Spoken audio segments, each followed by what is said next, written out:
Jarumar da tafi kowacce jaruma kyau da kuma iya aktin a masana'antar kannywood. Wato mutane na cece-kuce, kowa na faɗin albarkacin bakinsa dangane da irin kyawun da Allah ya zuba wannan baiwar Allah da kuma iya aktin gami da iya lafazi.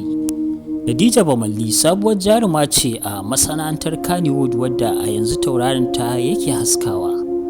Khadija Bamalli ta yi fina-finai irin su Kaddara, ta fito a cikin fim ɗin Zafin Nema, sannan kuma tana daga cikin taurarin fim ɗin Haula. Ga waɗanda suka kalli fim ɗin Haula za su tabbatar da cewa lallai jaruma ce zaƙaƙura, kuma a iya cewa ta shigo da ƙafar dama, domin kuwa ta shigo da farin jini, sannan kuma ta yi ƙoƙari ta ba da abin da ake da bukata a cikin shi wannan fim mai suna Haula, domin kuwa ta yi aktin daidai gwargwado. Har wasu kan yi mamakin irin yanayin aktin ɗinta, kamar dai ba sabuwar jaruma ba. Wasu kan ce tabbas ta yi ƙoƙari kasancewarta na sabuwar jaruma, sannan kuma take gudanar da irin wannan aktin nata. Wanda dai ya kalli fim ɗin Haula zai ga irin jajircewarta da kuma ƙoƙarin da za a iya cewa ta yi a cikin shi wannan fim mai suna Haula. A gefe guda wasu na kallon cewar fa tabbas duk cikin kannywood babu mata masu kyauta ba, ko kuma a ce babu wacce ta kamo kafarta a bangaren kyau. Wasu kuma na ganin cewar maganar fa ba haka take ba, domin kuwa akwai irin su Firdausi Yahaya, kuma ta yi tashenta ita ma haka, ita ma wannan ta zo. Wasu na ganin cewar fa lallai Firdausi Yahaya ta fi wannan kyau, ba za ma a haɗa su ba.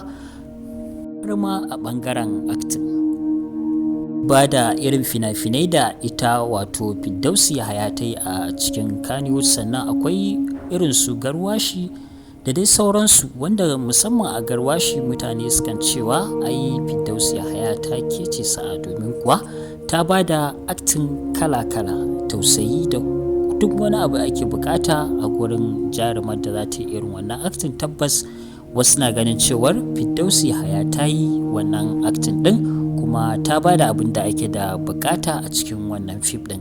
Haka wasu na ganin cewar ita fa wannan ba za ta taɓa kama kafar Firdausi Yahaya ba, sabida ko kaɗan ma ta yi mata tazara. Wasu kuma na ganin cewar a'a, wannan fa ta zarce Firdausi Yahaya, domin jaruma ce sabuwa, kuma gashi ta zo da iya aktin ɗinta gami da nutsuwa da iya magana, duka ba za a hada da ita ba.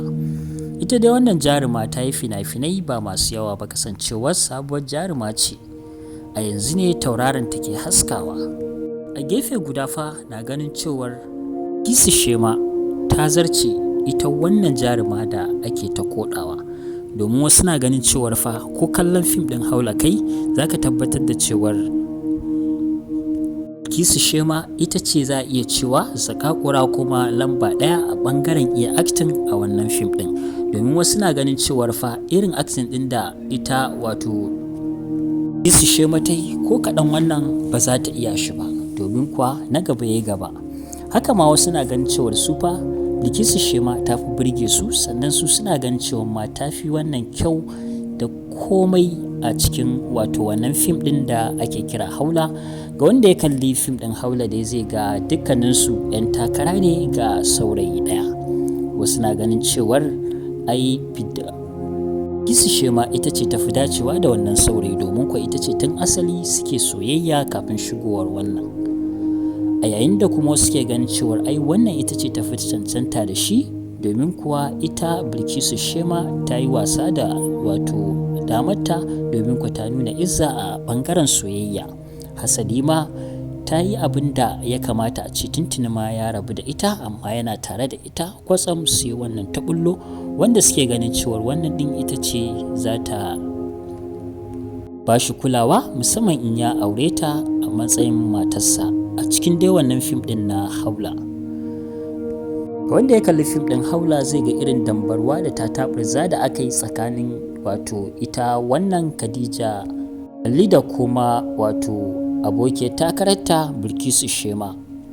Wanda ya kalli wannan fim din zai ga irin abin da ya faru a cikin wannan fim din. To kowa dai yana faɗan albarkacin bakinsa, wancan zai ce kaza, wancan ma zai ce kaza, kowa da ra'ayinsa, kowa da irin abin da yake furtawa. Mai sauraro kai menene ra'ayinka game da wannan?